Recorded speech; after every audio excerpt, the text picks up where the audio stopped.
Bonjour à tous, j'espère que vous allez bien. On se retrouve pour l'analyse du samedi 19 avril 2025. On se fera un petit point Bitcoin, Ethereum. Dans la deuxième vidéo qui sortira tout à l'heure, on fera l'analyse de Layer. Donc vous avez la possibilité cette fois-ci de voter entre INJ et Cardano. Le coin qui reviendra le plus gagnera l'analyse. Également, n'hésitez pas à me proposer d'autres altcoins que je pourrais analyser. Je vous rappelle qu'on a un service d'algorithme qui est mis en place, qui est rentable, qui est gratuit, qui est accessible à tout le monde. Vous n'avez rien à payer, vous conservez 100% des gains. On vous met toutes les perfs toutes les semaines. On vous fait également des récapitulatifs trimestriels qui sont positifs. Tout est transparent, tout est dispo sur le Discord. Je vous laisse consulter tout ça. Par exemple, la semaine dernière, on a fait 3 R sur la stratégie SPT. Et sur les algorithmes LIM, on a fait ici 36 TP. Il y a également des screens de positions qui sont déclenchés, etc. via les algos. Bref, tout est transparent, c'est gratuit. Pour obtenir tout ça, c'est le premier lien en commentaire épinglé. Tous les liens utiles concernant mon contenu. Ça vous ramène sur cette page. Il faut juste s'inscrire sur BitGet via notre lien partenaire. Vous créez votre compte via notre lien. Vous validez votre KYC, donc votre identité sur la plateforme. Et ensuite, il faut juste cliquer sur le deuxième lien. Obtenir nos algos de trading 100% gratuitement. Vous renseignez prénom, email, identifiant BitGet. Vous cliquez sur rejoindre. Et ensuite, il y a juste à cliquer sur ce lien. Configure nos algos de trading. Il y a 4 vidéos qui ont été faites qui vous expliquent tout de A à Z. 1, 2, 3, 4. C'est dans l'ordre. On vous explique tout. Lancer les algorithmes, configurer les montants, configurer le risque par trade, également consulter les trades, consulter les gains, stopper les algorithmes, les relancer. Bref, on vous explique absolument tout. C'est gratuit. Vous conservez 100% des gains. N'hésitez pas à en profiter. Alors, pour venir sur Bitcoin, bon, première chose, hier c'était férié aux États-Unis, donc les marchés boursiers n'étaient pas ouverts, donc on a une volatilité qui est très basse. Je fais beaucoup d'intraday personnellement, je regarde énormément le prix en 1 minute et il y a vraiment un manque de liquidité énorme sur le Bitcoin actuellement. Donc les order books sont probablement pas très liquides, donc c'est assez facile de déplacer le prix.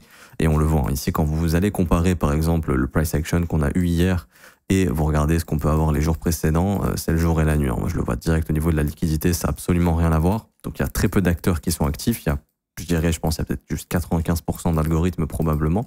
Et le marché est régi quand même par des points d'intérêt qui vont aller exécuter des prises de stop, des liquidations, des ordres market, des ordres stop market, etc. Parce que c'est ce qui va nourrir les exchanges et c'est l'objectif. Okay, du coup, le Bitcoin est attiré par ce qu'on appelle des points d'intérêt. Et clairement, le point d'intérêt dont on parle depuis plusieurs jours, c'est le niveau des 85 497 $. Pourquoi ? Parce que ici, il y a déjà eu la prise de stop qui a initié ce mouvement baissier. Donc, si jamais on est en train de marquer un top ici, on ne sait pas si on est en train de marquer un top. Après, je vous ferai une analyse un peu plus moyen terme. On ira sur le CME parce qu'on a déjà la clôture weekly sur le CME. Je vous expliquerai quelques petits trucs. Mais là, on va parler de ce scénario-là. Le scénario où le Bitcoin, malheureusement, n'arrive toujours pas à casser ce fair value gap baissier et qu'il finit par revenir dans ce qu'on appelle ici le IFVG. Parce qu'on commence à avoir plein de lows daily qui sont en train de s'accumuler. Il y a plein de stops d'acheteurs qui vont s'exécuter si on revient sous les 82 700. Et je dis pas que ça va arriver, mais ce serait une zone très bien pour permettre au prix d'aller plus haut, de nettoyer les acheteurs de ce range ici avant d'aller plus haut. Pour faire ça, ce que pourrait faire le prix, vu que la prise de stop a déjà été faite ici et que ça maintenant ça peut être un sommet qui ne va pas être rechassé, je ne sais pas et ça sera le cas. Mais faut bien suivre ce que je vais dire. Le prix, avant d'initier un mouvement, c'est-à-dire un changement dans son flux, très souvent il fait une prise de liquidité. Pour moi, la prise de liquidité évidente, elle est là. C'est-à-dire que si le prix vient ici et là, il y a un mouvement baissier qui se forme, là, il y aurait la probabilité, ce serait très probable de prendre le contre-pied jusqu'aux 82 700. Donc ça, c'est ce qu'il faudra observer. Bien évidemment, on est le week-end, le marché est moins liquide, il peut déborder, il peut carrément accélérer s'il le souhaite parce qu'il y a moins de liquidité. Et si on veut déplacer le prix vers des endroits bien spécifiques, c'est le moment de le faire. Moins il y a de liquidité, moins ça coûte de l'argent de déplacer le prix pour en récupérer par la suite. Et du coup, par exemple, imaginez que vous ayez de gros longs qui sont en train de vous faire gagner 100 millions de dollars et que si jamais le prix monte, je sais pas moi, à 89 000, vous allez gagner 50 millions de plus. Ça peut être intéressant d'essayer de décaler le prix avec du spoofing, etc., en piégeant des vendeurs, en essayant de les liquider pour pousser artificiellement le prix vers vos objectifs, sachant que le marché n'est pas très liquide. Et oui, ça marche comme ça. Et on le voit encore ici, où les gros poissons qui font tout pour soutenir le prix, là, sont en train de s'exposer en ses limites. C'est-à-dire qu'ils ont clairement la volonté pour le moment de maintenir le Bitcoin dans ce range, on le voit ici. Il y a de gros ordres qui soutiennent les 83 800. Il y a de gros ordres de vente qui sont en train de se positionner et qui sont en train d'être exécutés. Ici, là on le voit, 47 millions exécutés à 85 300. Ici, 42 millions, il y a toujours l'ordre, il n'a pas encore été exécuté, mais il y a la volonté justement de maintenir le Bitcoin dans ces zones. Maintenant, à voir si le prix va essayer de déborder, mais notez bien ce niveau ici que je vous donne, vraiment 85 500 à peu près, 85 496. Là, je suis sur Binance Perp. C'est vraiment une zone importante parce que si on fait ça et qu'il y a un rejet, là, ça pourrait marquer éventuellement un petit dump vers les 82 700, les prochaines zones d'intérêt. Et puis lundi, quand la nouvelle bougie weekly va ouvrir, ça deviendra le previous weekly high. Et si jamais le prix, imaginons lundi n'a pas fait grand chose et que lundi on arrive et qu'on vienne prendre ce niveau et que le marché se retourne, là ça pourrait être un price action important de retournement. Maintenant on va parler du cas bullish. Okay, et là, je vais aller sur le CME puisque lui, il a déjà clôturé sa semaine en weekly. Et c'est super. Alors, quand on regarde le CME nous dit, moi, c'est pas le cas du marché perp, c'est un peu différent, mais le CME nous dit, moi, j'ai bottom. C'est-à-dire que on voit que le marché CME est revenu tag les swing high précédents, quasiment, quelques dollars près. Mais on voit surtout qu'on a comblé tous les fair value gap qu'on avait, dont ce gap. Donc théoriquement, le CME il est en train de nous dire, moi j'ai bottom et je suis prêt à les revisiter. Je suis prêt à aller revisiter plus haut. Et donc ça c'est la clôture de cette semaine parce que le CME a close le jeudi, donc la fermeture s'est faite le jeudi parce que vendredi c'était férié. Donc on a déjà la clôture du week-end, fin de la semaine sur le CME. Et on voit ici qu'on est en train de bosser cette zone. Ce sont des zones de résistance et même si on est sur le CME, il faut savoir que ça va quand même créer une résistance, hein, même si c'est pas le CME l'actif le plus liquide. Enfin, le produit le plus liquide plutôt, parce que c'est pas un actif, mais un produit ici. Mais on travaille cette zone. Ok. Donc là, on est sur une zone intéressante, hein, parce que grosso modo, ça veut dire quoi? Ça veut dire que le vendredi de la semaine du 3 mars, donc cette bougie weekly a fermé à 87 300. La nouvelle, elle a ici eu une ouverture beaucoup plus basse. Hein. On a ouvert ici à 82 125. On est descendu à 76 760 et on est remonté au plus haut à 85 500 avec une clôture à 84 950. Tout ça pour vous dire que ces niveaux que vous voyez, ce trou ici sur le prix, vont former des résistances. Et on voit qu'on est en train de former une résistance ici. Là, je suis en weekly, mais ça, vous pouvez le voir en daily. Et vous allez voir que ça va souvent opérer des résistances et des supports pour le prix.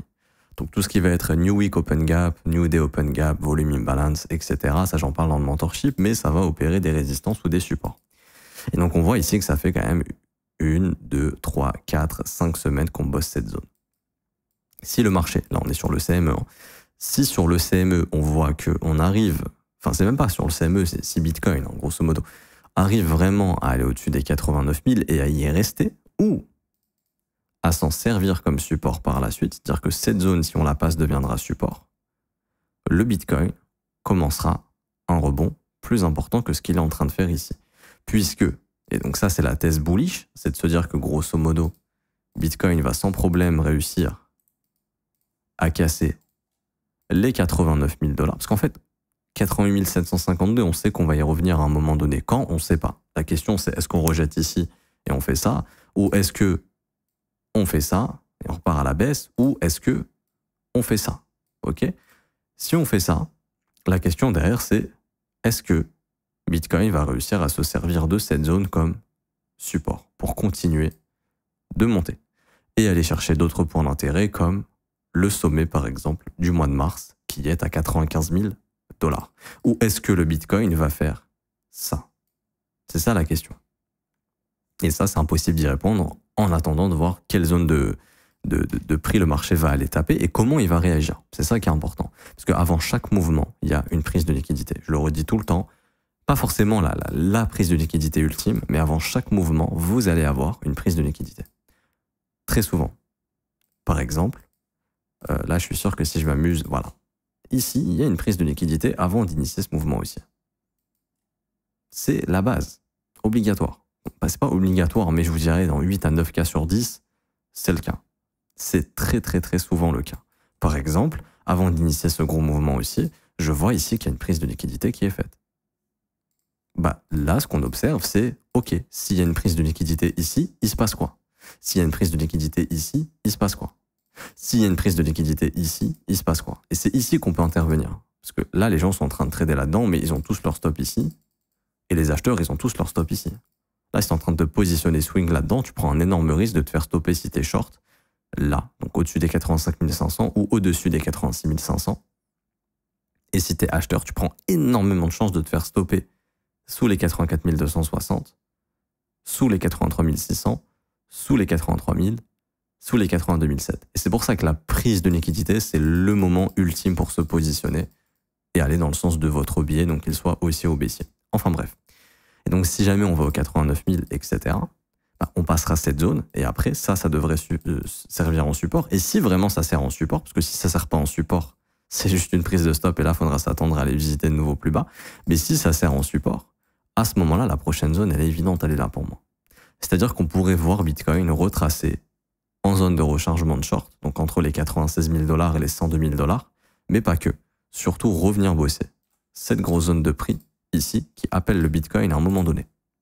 Alors, quand, j'en sais rien, mais si vraiment on passe cette zone et que ça sert de support ensuite, on cassera le premier arrêt. Vous connaissez la règle, si on casse le premier arrêt, il est très probable d'aller chercher la zone de rechargement de short et donc, y compris, pour moi, cette grosse zone ici, qui est clairement une zone que le marché viendra repricer probablement en cas de cassure et acceptation au-dessus des 89 000 $.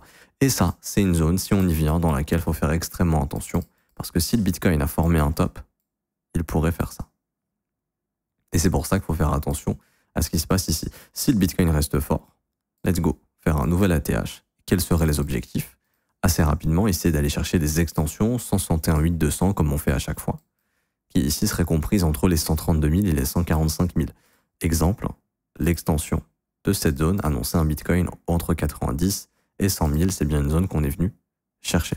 Et c'est pareil, si je vous prends ici le bear market précédent, que je vous forme l'extension, regardez où est-ce qu'on a top, 161 200.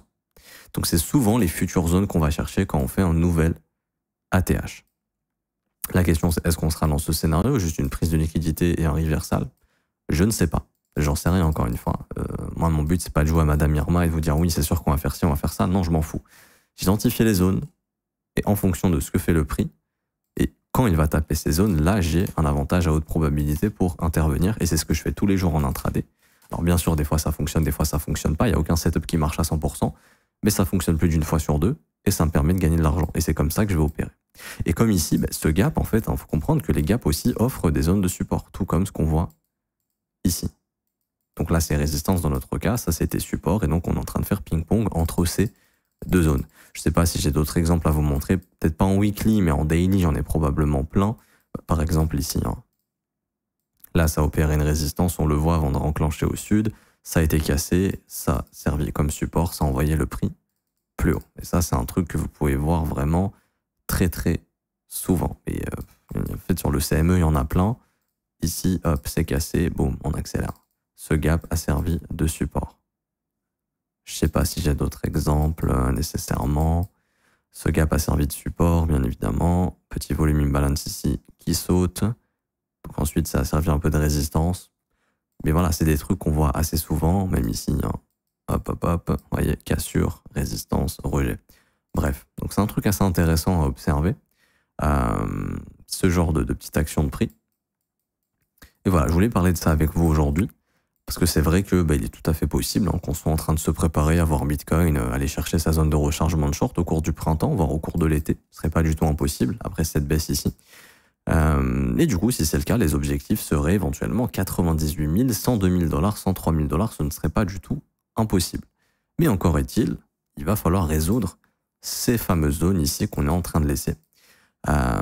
Et voilà, et je vous ai expliqué tout ce qu'il fallait expliquer en horaire. Et pour venir sur ETH, ici, alors par exemple, d'un point de vue produit dérivé, il y a beaucoup de gens qui se mettent à long le Bitcoin ce week-end. Donc, voilà, c'est pour ça que je partirai du principe, avant un mouvement haussier, il y aura au moins une prise de stop. Même si elle n'est pas très profonde, je pense qu'on viendra au moins revisiter ces lots si jamais il y a la volonté d'aller faire un push haussier. Et pour venir sur ETH. Alors, ETH, price action de week-end, hein, c'est-à-dire qu'il suit un petit peu Bitcoin dans son move, il est en train de retravailler ce BPR ici, qu'on essaye de passer. Si c'est le cas, l'idée serait d'aller visiter au moins ce sommet daily, les 1616 $. Et puis pourquoi pas essayer à Ethereum d'aller plus haut. Hein. Théoriquement, Ethereum ici, je vous l'ai montré en 12 heures, hein. Mais là actuellement, il y a un breaker bullish hein, qu'on est en train de bosser ici. et qui peut essayer de nous ramener plus haut. C'est pas impossible. L'idée est toujours de bosser ce fair value gap hebdomadaire, parce que cette bougie weekly va se clôturer dimanche soir, enfin lundi dans la nuit, et du coup, on va encore ajuster notre fair value gap weekly. La zone dangereuse sur Ethereum, c'est son fair value gap entre 1760 et 1690. C'est vraiment la zone qu'il faut passer. Si on arrive à passer cette zone, vraiment, il y a de quoi retracer plus sur Ethereum. Et à ce moment-là, on pourrait aller chercher, je sais pas moi, des points d'intérêt plus élevés comme $2100, 2160, voire peut-être des fair value gap mensuels. Hein. Donc, ça pourrait être par exemple au-dessus des $2550, mais encore est-il, il faut passer cette zone de fair value gap en hebdomadaire. Et pour moi, on ira chercher 2550 seulement si Bitcoin va chercher dans les 100 000 et plus. C'est-à-dire qu'il revienne en zone de rechargement de short. Ça permettrait à Ethereum éventuellement de faire aussi une performance. Parce que là, 2500%, c'est quand même, $2500, c'est quand même 60% de hausse. Bon, on va pas parler de ces niveaux pour le moment. Déjà, si on arrive à s'affranchir de ces fair value gap baissiers, hein, donc au-dessus des 1760, ce serait pas mal d'aller chercher 1957 et puis ensuite, pourquoi pas, les $2100. Mais vous voyez que le chemin est long pour Ethereum, mais c'est pas parce qu'il est long que c'est fini pour Ethereum, loin de là. Je le redis, en spot, on est sur des prix qui sont extrêmement intéressants. Ça veut pas dire qu'on a bottom ici. Théoriquement, on pourrait décider d'aller purger cette zone, hein, un petit peu plus bas, mais sur du spot, si tu es un investisseur long terme, en achetant ces niveaux de prix, à mon avis, sur du long terme, il y a peu de chances de faire une boulette. C'est-à-dire de perdre tout son argent et qu'Ethereum ne se relève pas. Maintenant, je vous ai fait une vidéo là-dessus. Il y a ce débat de ETH Solana. C'est de se dire que est-ce que Sol peut passer devant Ethereum? Et est-ce que Solana serait le remplaçant d'Ethereum? Bon, pour l'instant, on voit que ETH Solana, ETH est toujours très faible face à Solana, ici. Et aussi, on se rend compte que 3/4 des applications qui sont développées sur Sol et plus sur Ethereum. Donc, peu à peu, même au niveau du développement, il y a un petit switch qui est en train de s'opérer. Maintenant, ça ne veut pas dire que Ethereum ne va pas performer. Hein. Mais peut-être que Sol prend des parts de marché à Ethereum, et c'est pas peut-être, c'est le cas, on le voit sur ce graphique. Et on voit que Sol est un petit peu plus fort que Ether, pas un petit peu même. Hein. Là, pour le moment, il est vraiment plus fort que Ethereum. Et il performe mieux. C'est-à-dire que lui, il a formé breaker bullish, pullback du breaker, continuation. Il peut sans problème pousser dans les 147, 152 assez rapidement le Solana. Sachant qu'il est venu purger une énorme zone de stop ici, donc là, il y a une très belle réaction au niveau du sol. Bref, tout ça pour vous dire que ETH est un peu faible et que ETH faudra passer cette zone de prix des $1760 et que sur du court terme, honnêtement, on n'apprend pas grand-chose, donc j'ai pas envie de m'attarder sur le price action d'Ethereum en H1. Comme d'habitude, localiser les prises de liquidité et c'est ici que le prix peut agir. Par exemple, cette zone de stop maintenant devient une bonne zone pour remettre une cartouche baissière à Ethereum si nécessaire. Parce qu'on a cette prise de liquidité et on a ce breaker block bearish. Donc si on vient là et qu'Ethereum se fait rejeter, il y aurait la possibilité de prendre une direction baissière, dépendamment de ce qu'aura fait Bitcoin. Si on vient ici et que le prix ne réagit pas, on peut pousser. Mais encore une fois, c'est toujours étape par étape. J'ai besoin de voir le prix réagir sur des niveaux de prix spécifiques pour me faire une idée de la poursuite du marché, c'est obligatoire. Comme le gars ici qui vient acheter en se disant il y a breakout, il se fait piéger. Et justement, si tu vas acheter un breakout, attends de voir la réaction du prix. Est-ce que ton prix est fort ou non? Moi, ce que je vois ici, c'est un rejet assez violent qui peut ramener le prix plus bas. Et c'est ce qui se passe derrière. Et ça, c'est important de le comprendre. Tout comme ici, la prise de liquidité a initié un très beau mouvement haussier derrière. Donc je m'arrête ici pour aujourd'hui. J'espère que ça vous aura plu. Si c'est le cas, n'hésitez pas à laisser un petit pouce bleu, vous abonner si ce n'est pas déjà fait, et à mettre un petit commentaire. Merci à ceux qui jouent le jeu. Je vous apporte un mentorship de 22 cours vidéo qui vous forment de A à Z sur les prises de liquidité, la formation des breakers, des order blocks, enfin vraiment les retournements du prix, ce qu'on appelle le change in state delivery, des trucs super importants de comprendre dans quel type de flux le marché évolue. Il y a 22 cours vidéo qui vous attendent avec la partie théorie mais la partie pratique également. Je vous fais également en plus de ça, pour ceux qui seront VIP par la suite, il y a une vidéo qui vous explique tout. Je vous fais des reviews de trades dans le Discord également pour vous montrer des trades que j'ai pris. Je vous fais les reviews ici. Il y a même mon collègue qui en fait, qui vous explique tout. C'est des modèles qu'on a expliqués, qu'on continue d'expliquer. On vous explique absolument tout. Il y a également des membres, bien sûr, qui partagent les reviews de leur trade, tout simplement. Bref, pour obtenir le mentorship, c'est gratuit. De base, il vaut 2700 €, mais je vous l'offre gratuitement. C'est le premier lien en commentaire épinglé. Tous les liens utiles concernant mon contenu. Ça vous ramène sur cette page. Il faut juste s'inscrire sur BitGet via notre lien partenaire. Vous créez votre compte sur la plateforme, validez votre KYC et ensuite vous faites un trade d'une valeur de 100 USDT au minimum pour être éligible au mentorship. Ensuite, vous cliquez sur ce lien, la meilleure formation de trading crypto. Vous cliquez sur obtenir gratuitement. Vous renseignez email, identifiant BitGet, vous cliquez sur recevoir et dans un délai de 24 heures, on vous enverra le mentorship par mail. Et pour ceux qui veulent se former et rejoindre mon école, comme d'habitude, c'est le seul abonnement payant que je propose. C'est 49 € par mois, c'est sans engagement. Sinon, vous avez les offres 3, 6 et 12 mois qui sont moins chères. L'école, c'est simple. C'est un accompagnement quotidien. Tous les jours, du lundi au vendredi, on analyse les marchés ensemble. Je réponds à vos questions, on trouve des opportunités ensemble. Vous avez un espace privilégié dans le Discord pour poser toutes vos questions à moi-même et à mon équipe. Et vous avez également la formation de l'école. Donc, si je devais donner une valeur de l'école, ce serait plus de 4-5 000 € facilement. Le prix est dérisoire vu tout le contenu qu'on vous offre et tout le support qu'on vous offre derrière. Ce sera le meilleur endroit pour vous former. Vous avez aussi la possibilité de lire les témoignages des membres juste avant de nous rejoindre si jamais vous le souhaitez. Dans tous les cas, vous serez les bienvenus, vous serez au bon endroit pour vous former. Je m'arrête ici, on se retrouve tout à l'heure pour l'analyse de Layer. À tout à l'heure. Ciao, ciao.